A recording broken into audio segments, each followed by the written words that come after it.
In this lecture, we deal with imperfect bifurcations. Pitchfork bifurcations are fairly common in problems that have symmetry. In many real-world cases, the symmetry is only approximate. An imperfection can actually lead to a slight difference between the left and the right.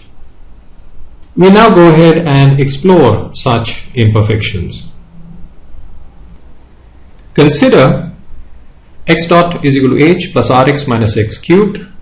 If h is equal to 0, we have the normal form of a supercritical pitchfork bifurcation. And if h is not equal to 0, the symmetry is broken, and we refer to h as an imperfect parameter.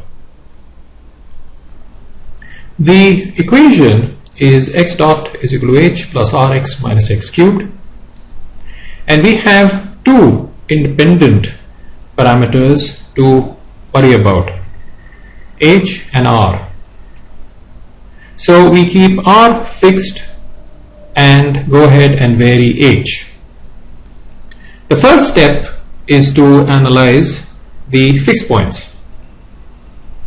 So let's plot the graphs of y is equal to rx minus x cubed and y is equal to minus h on the same axis. So for r less than or equal to 0, that's the line y is equal to minus h, and that's the curve for y is equal to rx minus x cubed. Note that the cubic is monotonically decreasing and it intersects with y is equal to minus h exactly once. For r greater than 0, we get a much more interesting scenario that shows up. So that's the curve, and that's one intersection, that's another intersection, and then we get a third intersection. So we can get 1, 2 or 3 intersections, and all of these are possible depending on the value of h. So the critical case actually occurs when the horizontal line is just tangent to either the local minimum or the local maximum of the cubic. So this yields a saddle node bifurcation. To find the value of h, note that the cubic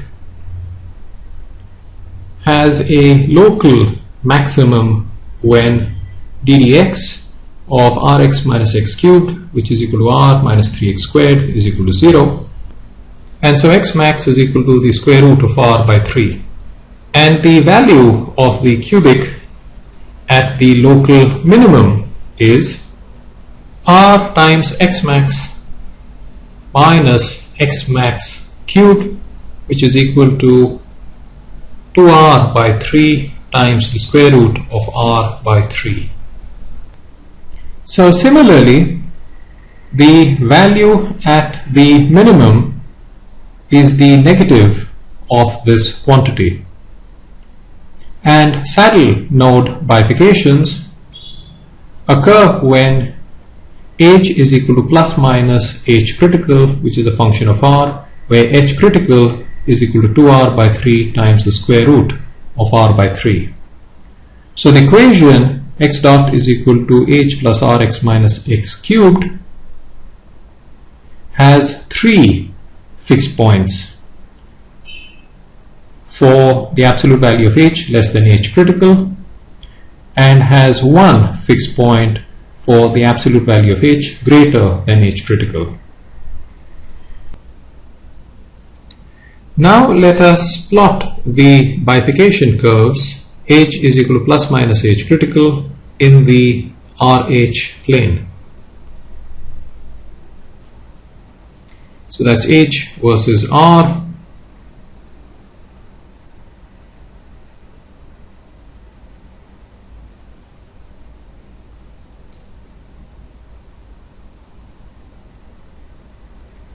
And that's h critical, that's minus h critical. That's where we have 3 fixed points, and there we have 1 fixed point. So the two bifurcation curves meet tangentially at RH is equal to 0, 0, and this is called a cusp point. So saddle node bifurcations occur all along the boundary of the regions except at the cusp point. So this is where we have a codimension 2 bifurcation. This means that we have to tune two parameters h and r to achieve this type of bifurcation.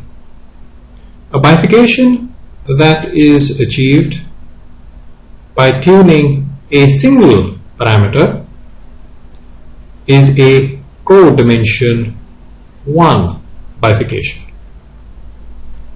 Now such diagrams are referred to as stability diagrams, and they show the different types of behavior that can occur as one moves around in the parameter space, which is the RH plane in this case.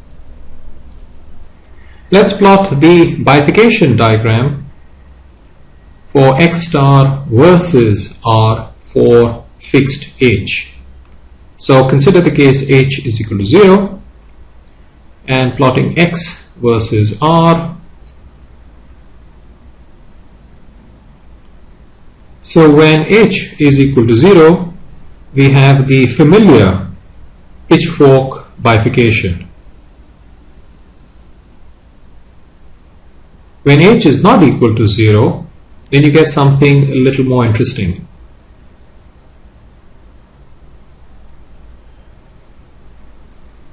So when h is not equal to 0, the pitchfork disconnects into two pieces. The upper piece consists of stable fixed points, and the lower piece has both stable and unstable branches. We consider the bifurcation diagram for x star versus h for fixed r. We first consider the case where r is less than or equal to 0, and we plot x versus h. So when r is less than or equal to 0, there is one stable fixed point for each h. Now we consider the case r greater than 0, which proves to be more exciting.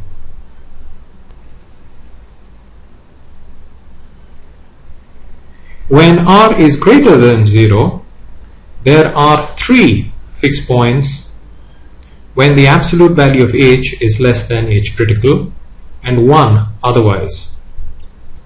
Note that the middle branch is unstable and the upper and the lower branches are stable. The topic of discussion in this lecture was imperfect bifurcations. Now we get pitchfork bifurcations in situations which have symmetry. But the issue is that in the real world, the symmetry may not be exact, but in fact may only be approximate. Now let's consider the following dynamical system. Let x dot is equal to h plus rx minus x cubed, where h and r are two parameters. Now when h is equal to 0, then we get the familiar pitchfork bifurcation.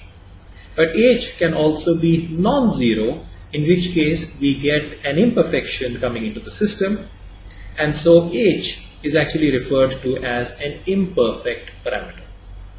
So now we have two parameters, r and h, and a reasonably sensible way to analyze the system is to keep r fixed and then vary h, and then keep h fixed and vary r.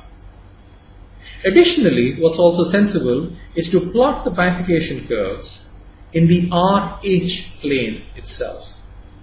And that's a reasonably sensible thing to do when you have more than one parameter in the system.